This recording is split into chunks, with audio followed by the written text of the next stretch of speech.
Okay, guys, it is Monday, January 25th, 2021. The time is 5 o'clock. Today is a virtual meeting of the Bastrop Economic Development Corporation. Let's go ahead and take roll. Ron Spencer. Here. Sam Kerr. Here. Connie Schrader. Here. Bill Gossett. I see Bill.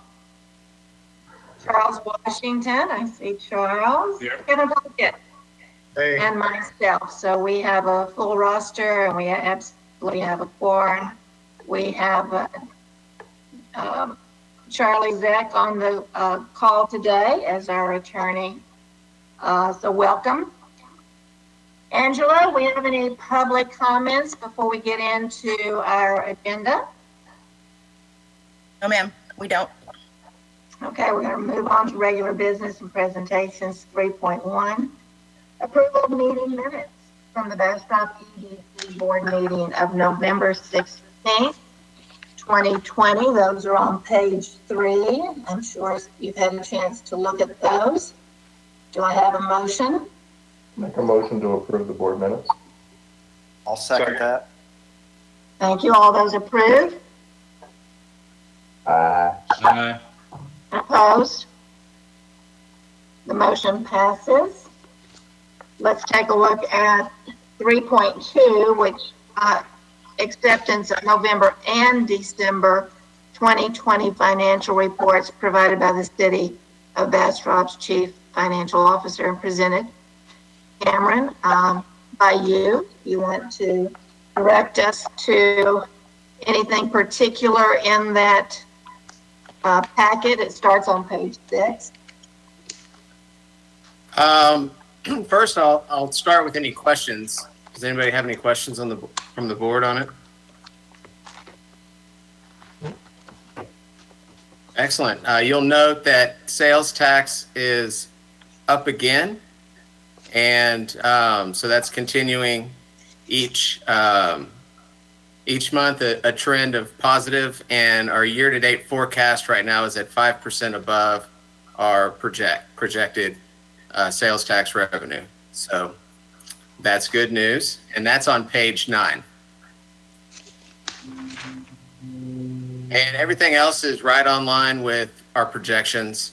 And what we'll talk about in February when we get into this is closing out 921.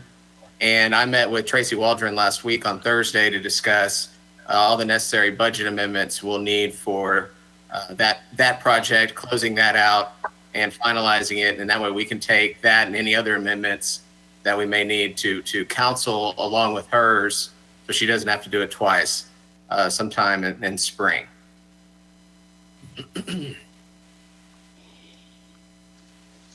And that also takes into consideration, we also need to do a budget amendment for the grant for the advancement center that we didn't apply for. That's going to go into that as well. So that's it on the budget. Any questions? Are we done on 921? Pardon? Are all the expenses in on 921? He asked if all the expenses were in on 921. No, this month we'll close that out.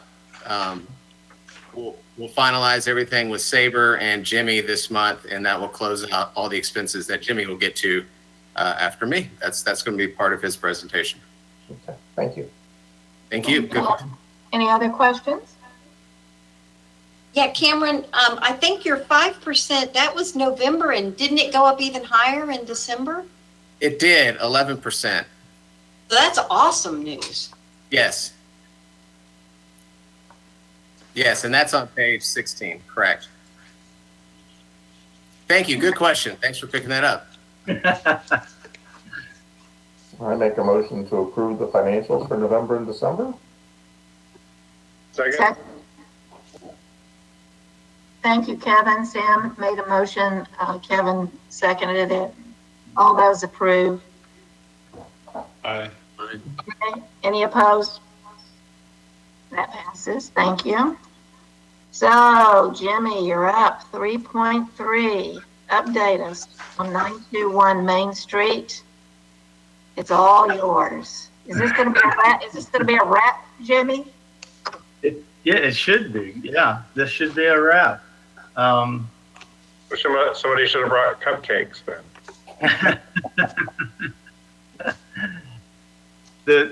The project did get a substantial completion. So that part, as far as the contractor is concerned, they're finished and they're signed off with the city. There is still one piece that we can't get a certificate of occupancy until the Art Institute finishes all their alarm and data install. So they have a separate permit for that. So it doesn't really, we were able to close out the construction piece of it with the city.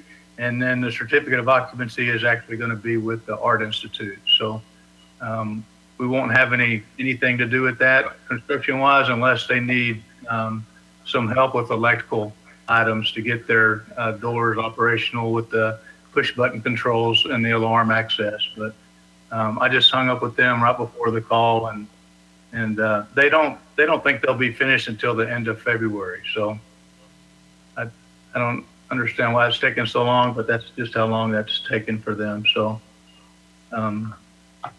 that's where we're at as far as that piece of it's concerned. The project overall was, I think it was a huge success. It's one of two projects that I've ever been involved with that at the end of the day, the contract had one change order, and it was a deductive change order to give money back. So that's where Sabre ended up with us at the end of the day. They didn't spend their contract fully. We used contingency and buyout savings. And the only change order we're going to get from them is a deductive change order for $4,604.08. So that's good news that we didn't spend all of the contingency and the buyout savings that we had with the Sabre contract. So there was 2 time extensions in the project. One was due to the type of material we used on the outside of the building when we changed design of the building. And that was one time extension. The other one was due to the COVID issues that we had when we had some workers test positive and we shut down to clean the building and get that cleaned up. We had a 2 weeks total with that. So successful project, I think, as far as those things are concerned. And it's also a really nice building downtown. Just quickly, some numbers. Let's see, I just went over the budget part. We did have money left over, which was awesome. The safety aspect of it, we had a total of 13,058 safe hours on the job. That came from 21 different subcontractors and a total of 1,568 workers. So that's a huge accomplishment too, and a great kudos to everybody that worked on the safety end of that for Sabre, which was everyone. So that's something that's not done on all the projects either, is to work with it with no lost time and that many hours, safe hours. So real nice job, and especially with the amount of room that was on the job for setting up a crane, setting up material deliveries, and just having that compressed space. That was really an accomplishment to get that done. Submittals, we had 93 total material submittals on the job, 57 RFIs, which wasn't a whole lot, which is goes to good credit for the architect. And then Sabre, at the end of the day, we had 132 punch list items, and they took care of the whole punch list within 1 week. So that's an accomplishment to do that, to have that many items. And I say that many items, the items were touch-up paint and very small things like that, but to get that many items with 21 subcontractors accomplished in 1 week is really nice for that. And we did have owner training. no one from BEDC came for that, but we did train the Art Institute people with all the operational stuff, the mechanical, plumbing, how the door locks work. So we had that formal training in December 11th and 14th. We did it over 2 days. So all that's been done. They did sign off and acknowledge that they'd been trained in all the systems. So all that piece is closed out. And then I'm meeting with Sabre tomorrow morning, and I'm getting the closeout disc. So paperwork-wise, we'll be all closed out after tomorrow. So good project, very quick closeout, and over through the holidays, it was real nice. I really enjoyed being a part of that. So thank you guys for asking me to help out with that. Well, thank you. Yeah, We probably can't thank you enough. I have one question. When or where, or have I missed it and it was going inside, I for some reason thought it was outside, is the mosaic?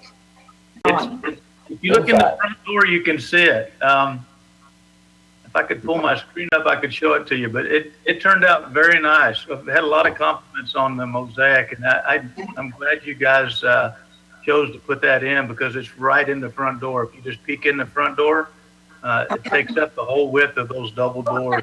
It's really pretty, good representative of Bastrop on the floor. Great, I'll make it a point. Go over. Hey, can I take a quick second? I just want to say, Jimmy, what a good job you did. I'm your closest neighbor, so at least on this call anyway. And I just want to say, y'all did a great job communicating to the neighbors. Obviously you got a lot of things to do in a very small space.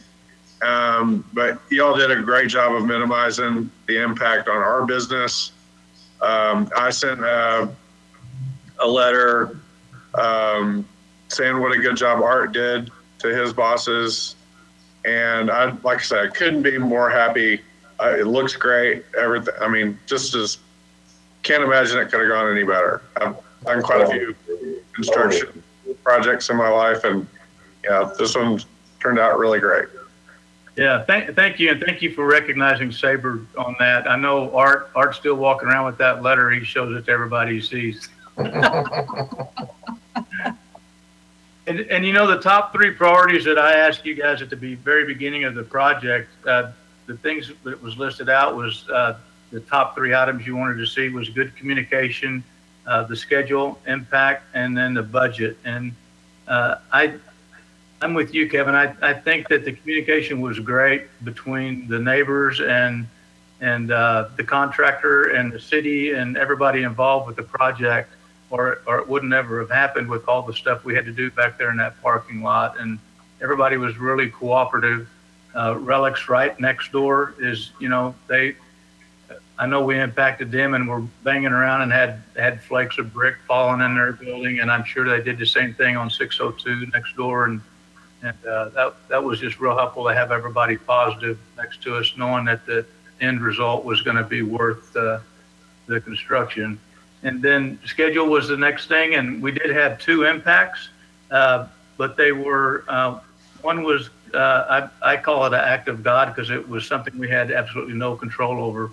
And the other one, the insulated metal panels, gave you quadrupled the building design that you had originally. So you have such a nice, airtight, quiet building now with no leaks to the neighbors.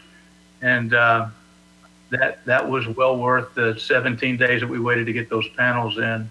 And then the budget at the end of the day to get money back from Sabre is really something. We had also 86 change requests. So there was 86 items that we spent all of our contingency on, which is a good thing that we had it to spend contingency on. But Sabre also helped out with any buyout savings that they bought subs out for less expensive than they originally bid. So it was just a good project overall. It was a really nice project. And thanks, Kevin, for writing that. Like I said, Art shows that letter off to everybody he sees. great. good. I'm glad it did him so good. It sounded like his bosses were appreciative. So it's great to see that. Yeah, and we had 4 or 5 Sabre guys, involved with the project. So they all got patted on the back, which was good because they all did excellent work. So, All Madam Chair, on 921, I want to also, Jimmy, I think it's just been invaluable what you brought to the team with BEDC, but we cannot talk about 921 without thanking Cameron. If you think about what he walked into in November of 2019, just hats off to the two of you working together and working through. I will press that neither one of you will ever work on a project that is as complicated in all of the way that it got started. And I just want to thank both of you for working together and for delivering such a great building for the community. Yeah, you've got to throw Jean in on that deal too, because she was there at way before the thing ever started. So I don't know how she did what she did before Cameron came. So thanks, Jean, for all that stuff, legwork up the front. Appreciate that, Jimmy. Yeah, I had some project highlights on there, and that was one of the ones that I had. That was a highlight for me, was those first couple of months when we changed contractors. That was a huge deal in a very short amount of time, and we still did very well to get the thing built on time, and good job, Cameron. That was a good coffee shop meeting. All right, great. Okay, it is a wrap. We're not going to see you next month, are we, Jimmy? We're going to miss you. Yeah, that's okay. I'll see you somewhere. I live right down the street. Next project, maybe. I'm All on there. right, sounds great. Thank you. Thank you. Thanks. All right. Okay, at this time, we're going to go ahead and go into our executive session. So it is, I'll call that in a minute. Let me go ahead and go over. So we're going to jump on down to 4.1 under executive session. So we're going to do sections 551.072 and 551.87, deliberation regarding the commercial and financial information, as well as the purchase, exchange, lease, or value of real property received on 921 Main Street. We're going to go a little bit deeper on 921. 2, section 551.072 and 551.087, deliberation regarding the commercial or financial information, as well as the purchase, exchange, lease, or value of real property received, property owned by BEDC, more particularly described as the 7.23 acres of legal description of A2 Austin Stephen F. acres 727.2340, and 3, sections 551.074, personnel matters, CEO status and contract. So the time is 5:18, and we're going to be adjourning to executive session. Do we have call in hand?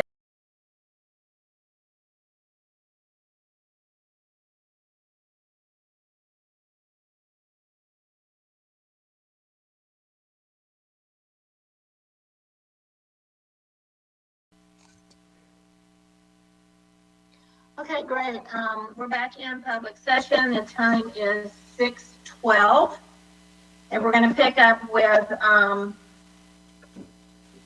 action to be taken after we reconvene from the executive session.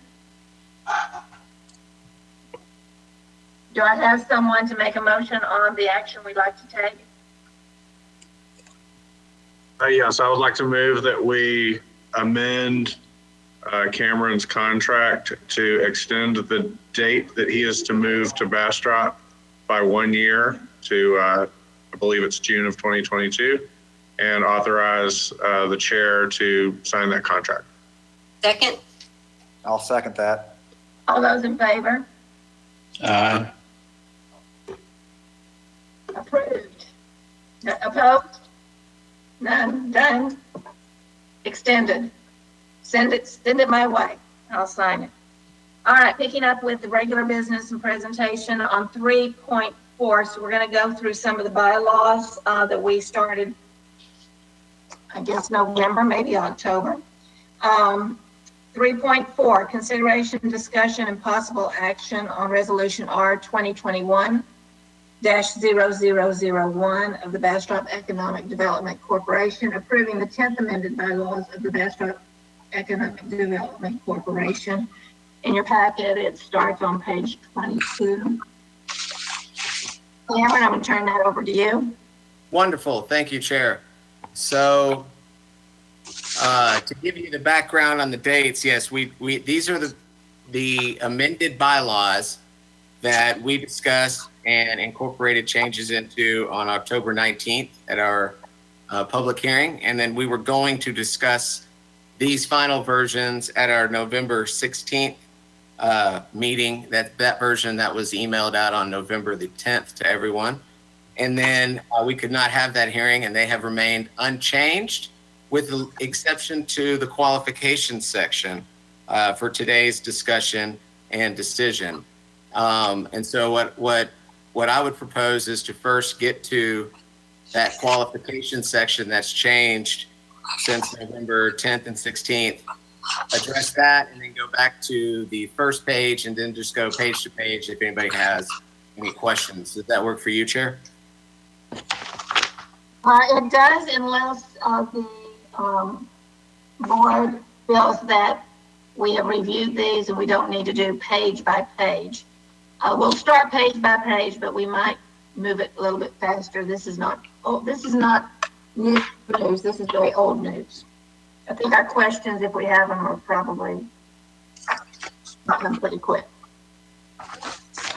Excellent. Well, I'll just start with section 2 and the qualifications, as our attorney made our job easier on this, removed all of the qualifications that were listed in there, because basically the qualifications under the local government code are dictated by city council, and what we put in here is irrelevant to what city council to state directly puts. And so what he recommended and what I put in here was simply that the directors shall hold such qualifications as required by state law and as determined by city council.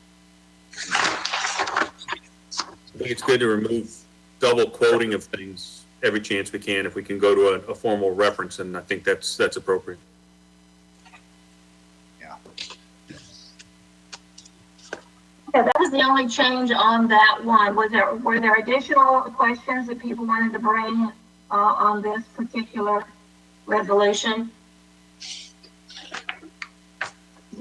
Bill, did you have a chance to go over it with your eagle eye? Yeah, there's a couple double spaces in it, but not worth editing or changing. So, I would move to approve the resolution R20210001 as submitted. Second. All those approve? Aye. Any opposed? Okay, that one passes. All right, 3.5, consideration, discussion, and possible action on resolution R 2021-0002 of the Bastrop Economic Development Corporation, approving the policies and procedures of the Bastrop Economic Development Corporation. In the original packet, that was on 35.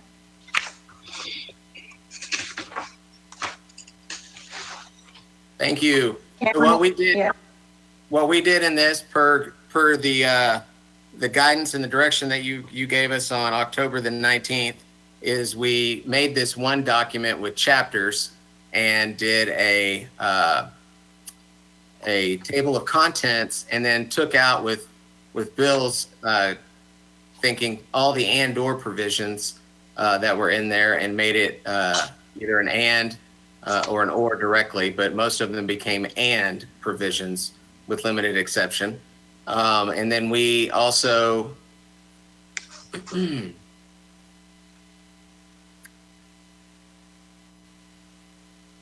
made changes to the spacing and all of the other formatting problems that we had with the first one as well. And those are the changes since the last version was incorporating all of that. I had one question related to the holidays. So the holidays, I forget what section is it, Chapter 5, Personnel, Section 2, subsection 1 and 2.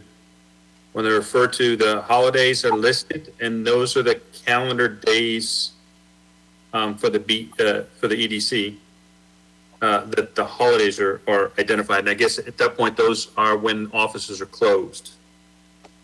Correct, yes. Okay, and then the second one was an employee may utilize up to 2 floating holidays in lieu of the above holidays. So if someone chooses a day other than, let's say, Memorial Day, what are they expected to do on Memorial Day? Come into the office alone? Correct. Come into the office and work that day. Okay. That's correct. Okay. Or go to their I'm kitchen okay with and open their computer, depending on whether we're open or not, period.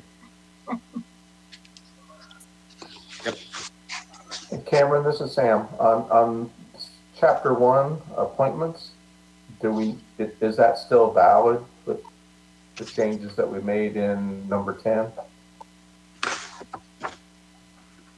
Yes, that the appointments, that states exactly what Charlie Zach, our attorney, stated should be in there, that the appointments to the BDC board are made by the governing body according to state law and BDC articles and bylaws. Okay, so there are some governance issues on appointments in the incorporation and bylaws?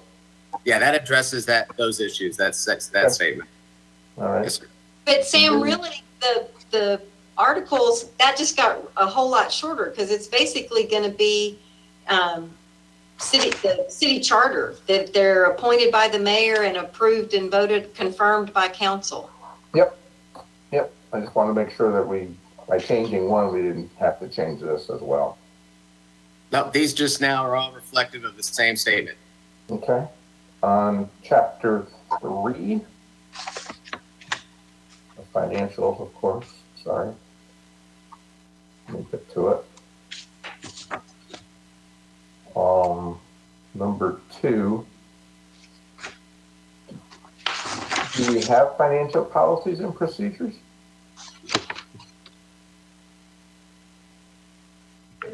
I remember approving those at some point. Didn't, in these documents, don't you have, we added all of those things about travel policy? Yes, that's all. Reimbursements, all that, and that's what you're referring to, correct? Yeah, that's Chapter 4, the next chapter. Correct. Yeah, I saw Chapter 4. I was just wondering whether there are other financial policies and procedures that need to be put in here or not. No, just the state law requirements and then our requirements, and then that's what we then put in here is the requirements of the EDC personnel and staff on those financial expenditures, the governing amounts, when there needs to be additional authority, what it can and cannot be used for is all then spelled out. So it's in the document. Everything is in the document. Correct. I'm just wondering whether that's needed or the BDC will comply with. There's nothing titled financial policies and procedures in capital letters that's in this document. I guess that's what I was looking for. Yes, so that shouldn't be capitalized. Okay. Thank you. I was just looking for the financial policies and procedures and I didn't find any. So it's like, Yes, that is not a proper noun. You're exactly right. I see the confusion now. I will make that change. Okay. And on 6A, if I can find it.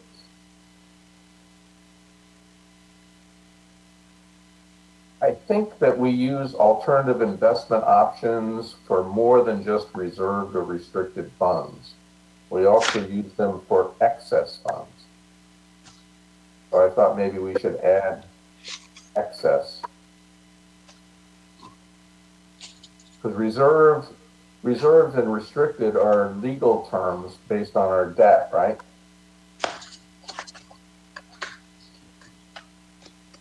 Our debt covenants that we've entered into. That's the 25%. Yes, that's the 25%. So we have $2.5 million of excess funds that we also put in the alternative investments. I just want to make sure that we're allowed to put the excess operational funds in the alternative investments as well. And by looking at the way it's worded, by putting more than the 25% into the alternative investments, we would be in violation of this document. So if I'm hearing you right, so having this apply to both reserve, restricted, and Excess. excess funds. Yeah. And I'll take out the or, and I'll put comma, restricted funds.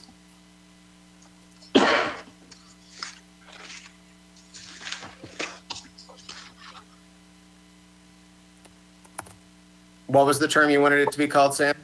Just excess. Yeah, excess funds. Or other excess funds Yep. of the corporation.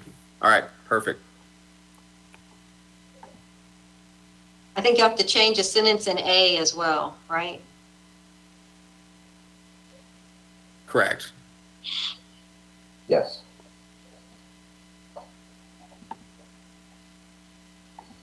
That's all I have. Anything else? Yeah, chapter 3, section 1, subsection 5, A and B. They each at the end show in parentheses an IFC number 1 and an IFC number 2. What is IFC and what is 1 and 2? Those were internal financial policies that were initially passed prior to us coming up with policies and procedures. And I believe the financial policy was the first one we did.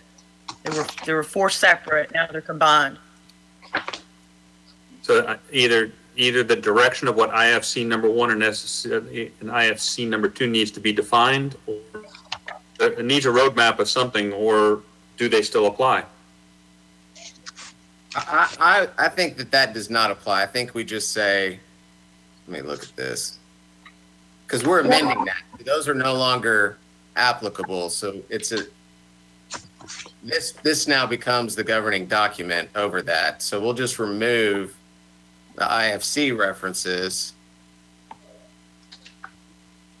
and say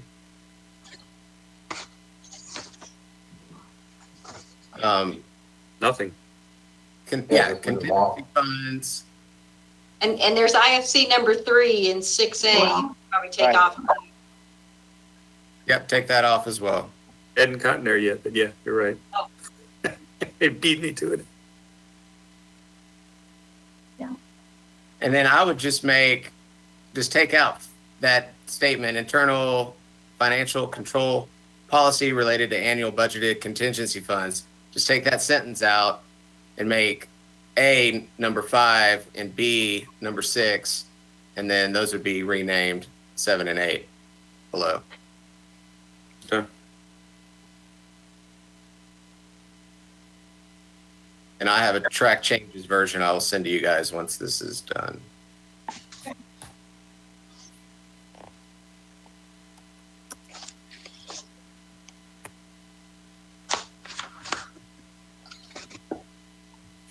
Any other questions, comments? So we could have, if somebody would like to make a motion with those amendments or as stated, that would be great. All right, let's get to the. I'll move to approve Resolution R 2021-0002 as amended in our discussions. Will that do it? Second, please. Second the Thank you. motion. All those approved. Opposed? And that resolution 2021-0002 passes. All right, let's take a look at 3.6. Yes, consideration, discussion, possible action on resolution R 2021-0003 of the Bastrop Economic Development Corporation approving the 7th amended protective covenants of the Bastrop Business and Industrial Park. That was in page 54 of our packet.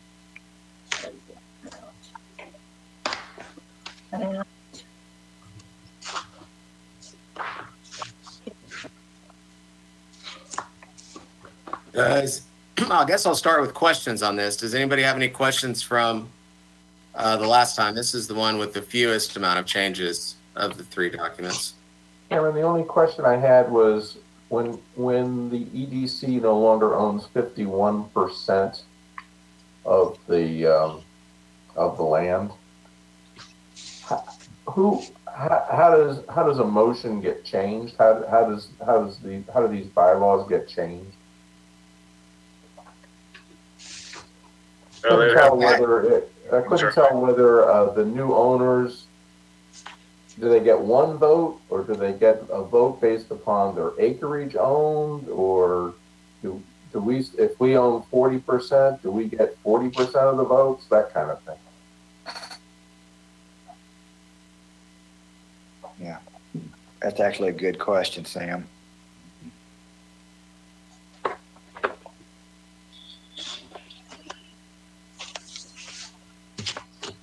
I can't remember where I saw it in the damn darn document. But.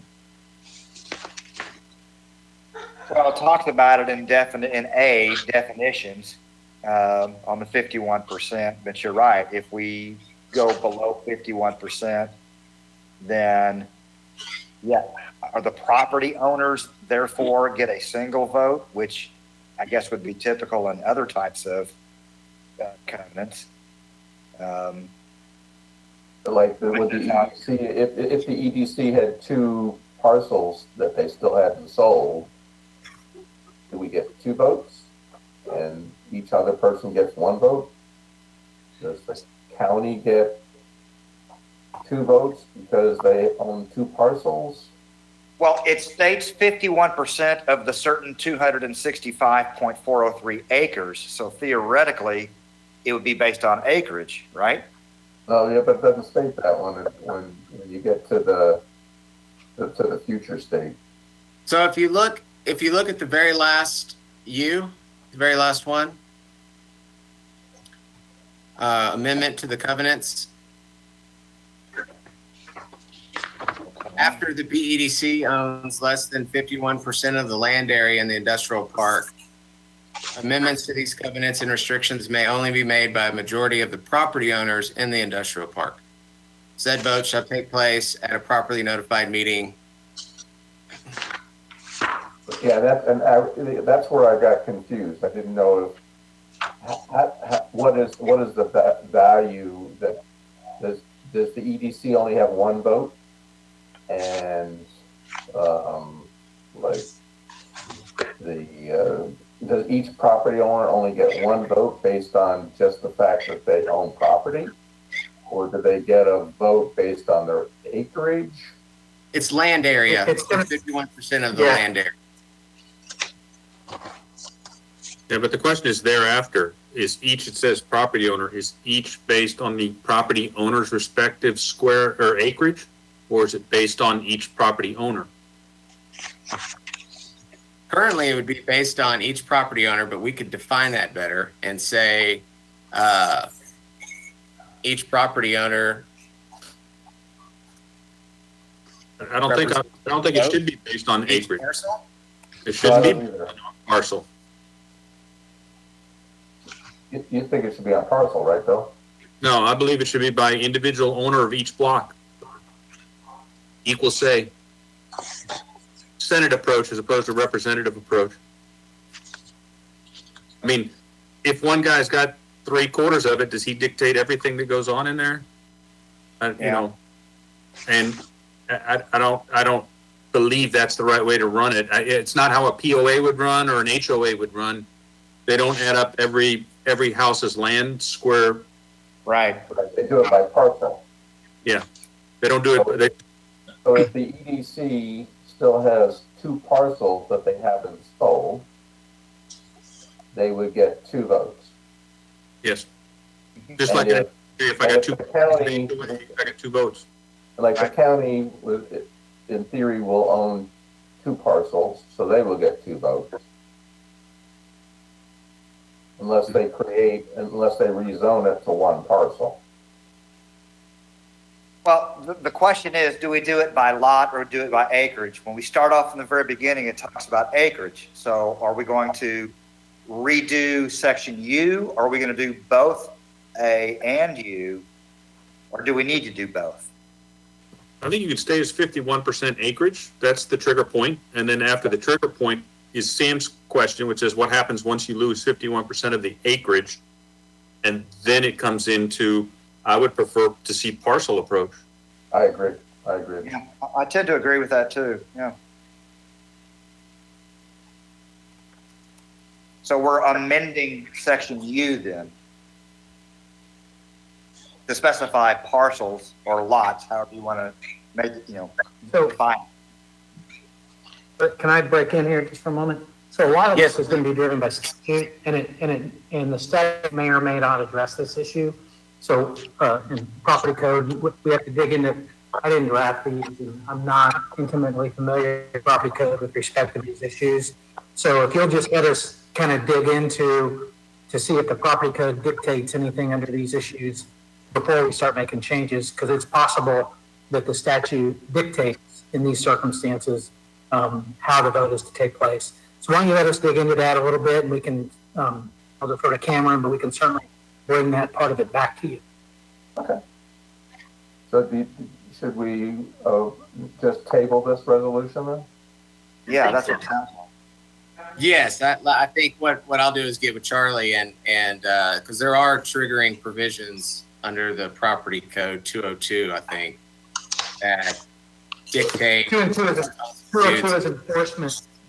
2 is enforcement, but there's some other provisions in the property code in that same area that deal with, how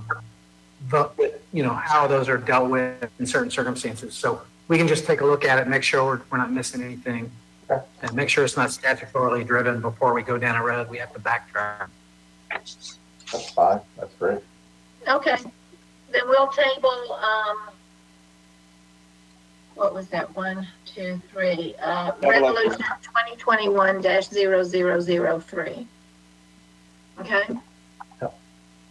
All right, great. 3.7, consideration, discussion, and possible action on resolution 2021-0004 of the Bastrop Economic Development Corporation authorizing the chief executive officer to renew its contract with the retail coach to attract new retail to Bastrop. Page 75, a bit of information there about the retail coach.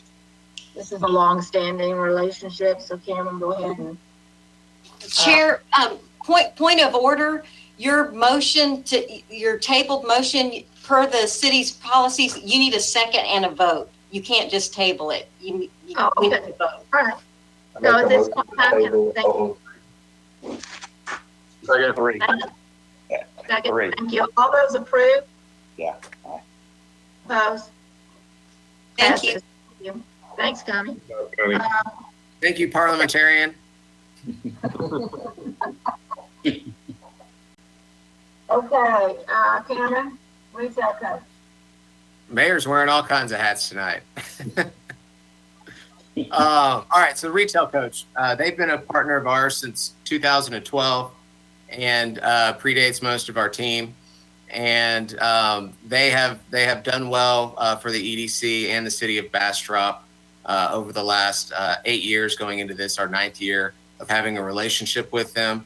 As you guys know, kind of my rule coming into this position was to test out all the current existing contracts and to see which ones provide benefit. And this is one that provides a great deal of benefit in both retail data and the information that they provide to us each month on who's looking at what in this area, as in Bastrop specifically, the state, and targets exactly some of the abandoned retail spaces we have in Bastrop, especially post-COVID, are great and need to be filled up. And part of this $14,500 that we're going to be paying them is to help them fill up those existing spots and to get some of those big box stores into places like Staples, who's leaving. So, and they're already actively working to fill that for us, and have been working with Gene. And Gene's the one that's really fostered a great relationship with everybody at the retail coach and has done a good job. And fruits to their labor is Burleson Crossing. So big pat on the back for them. But I don't want to just keep a contract with somebody because they did something good years ago. They have to continue to prove their wealth, and they have done that. There's a number of potential retailers looking at our area that I don't want to get into for confidentiality reasons, but they're doing their work behind the scenes during COVID, and as we crawl out of this COVID's pandemic recession. So I recommend renewing our contract. The price has not changed, and the services continue to be good. Is there anybody else in the city chamber, somebody else who benefits from this data or could participate in the cost of this data collection in this company? I think that's two different questions. Can they benefit? Yes. Can they afford to participate? No. Right. So the yes was the good one. And so the answer next would be, then let's find out what the value is to them and any reason why we can't share it or value it as an EDC. The data we receive from them is data that the retailers don't want us to generally make available because they don't want local media or anybody to get wind that, you know, as we all know, a Target would explode all over social media if that were to break and not happen. So that's why, for those purposes, in instances, we don't do that. And this is not generally publicly readily available data that we're receiving because it's related to confidential projects. So to answer your question, it doesn't make sense. This is one of those ones that it doesn't make sense to partner with anyone. And it's EDC specific data for us that benefit the community at large in the chamber. But for purposes of what we're utilizing them for, they're a tool that primarily remains confidential with us. Okay, thank you. Cameron, may I? I know Gene wants to say something. So there is public data that we do put on our website. It's updated every year. They provide some psychographic data, some gap analysis data, things like that. So if for some reason maybe it's a local person that is wanting to do some sort of retail development or filling a gap somewhere, they've got public access to that information, and it's always on our website. So the chamber, anybody within the chamber, anybody within the downtown organizations, everybody's got access to that information. The only thing I would say, in Exhibit A, do we not need to change the reports to 2021 reports instead of 2020 reports on the payment? Yeah, I actually emailed about that change in December, and I thought that was on there. They sent me a new one. That must have been the wrong one in the packet. So we have one that has 2021 in there. Yes.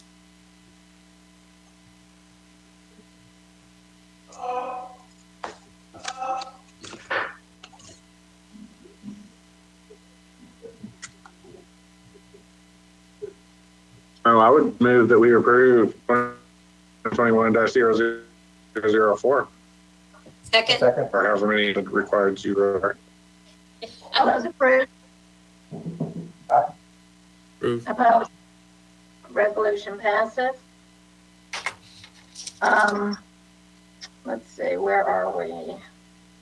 3.8, there's no action to be taken on that at this time. 3.9, Cameron, CEO update on BEDC project Gummy Bears and the Bastrop Advancement Center. Yeah, so last time we met, the project had not funded any money to date, and the Deep in the Heart Art Foundry had not yet closed on the properties, the two subject properties that they're buying.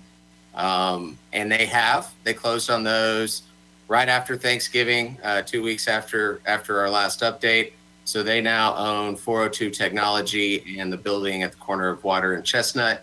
And they are starting, this is a eggshell game. There's 2 businesses expanding into 3 locations. And 2 of those locations are new locations for Business A. And one of those locations is a current location for Business A, but a new location for Business B, which is Water Street Millworks. So the first domino, and to make this less confusing, the first domino in how this falls is 292 Industrial, where Water Street Millworks has to move. They're the one business going from one location to another that has to be seamless. So they're moving out, and Deep in the Heart Art Foundry is working with them for a performance agreement to get them into their current location at 292 Industrial. They have filed the permit request to start work there, and they have engaged an architect and have started the finish out and have submitted their drawings and are working through that process. Once that process gets kicked off, then they're going to start, and they've already gotten with an architect for design work at 402 Technology and at Water and Chestnut, but they're not going to be filing their permits yet until they get movement on 292, and then they'll be filing their permits accordingly. And their payments are staggered as such that they have received the first payment of $205,000 once they close on all the purchases of the properties, which came in at over, I forget, $2.4 million that they purchased the properties for. And so, and that then confirms our lease for the 10 years with Deep in the Heart Art Foundry at the Bastrop Advancement Center. So that's why that was the first payment.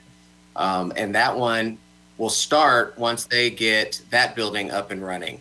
The theory right now is that the easiest building they're doing first, which is 292, then 402 will be second easiest, we'll call it moderate.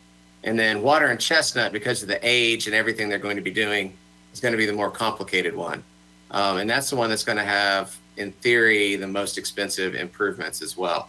Now, regardless of what happens with the cost of the project, that's why we did it this way. It's not like 921, where if the costs change, our buy-in to the project's done. So if any of the costs of any of these 3 projects go up, we don't have to pay any more money. Our performance agreement is to pay as incentives for each of those 3 locations once those happen. And so the next 2 incentives will be the $150,000 to finish out and to get Water Street Millworks, that's their business retention and expansion grant, to get them moved over and get them set up at 292 Technology. And then we have, in our meeting in December at 402 Technology, when we met with ACC, Gene met with ACC out there, and then subsequent conversations with Clint and Jamie, is we're going to have the 3 classrooms, that's the current office spaces up front, the reception area and the bathroom, and then the whole covered parking area, which is we're getting the final numbers just over 1,000 square feet. But ACC, with COVID and distancing, may require additional outdoor space for all of their certification classes. So once Clint and Jamie and Deep in the Heart Art Foundry get their CO and get what they need to get done in 402 done, we'll then get with the city. If the pandemic is still creating issues with social distancing, we'll get with the city on what we can do for outdoor space temporarily to cover it until the pandemic subsides and we can get everybody back into the classrooms without social distancing. Because the current square footage with social distancing requires for 13 students 1,000 square feet, basically, indoor, outdoor. And without the social distancing requirements, we have more than enough classroom space inside for them. And the completion date, we don't know yet. And that's what we're working on. And the ACC start date, we don't know yet. We're working on that with them as well. Should they need something sooner, we've got plenty of places to put them, and perhaps we can even accommodate them at that location. sooner rather than later. So any questions over that? And then part of that is, well,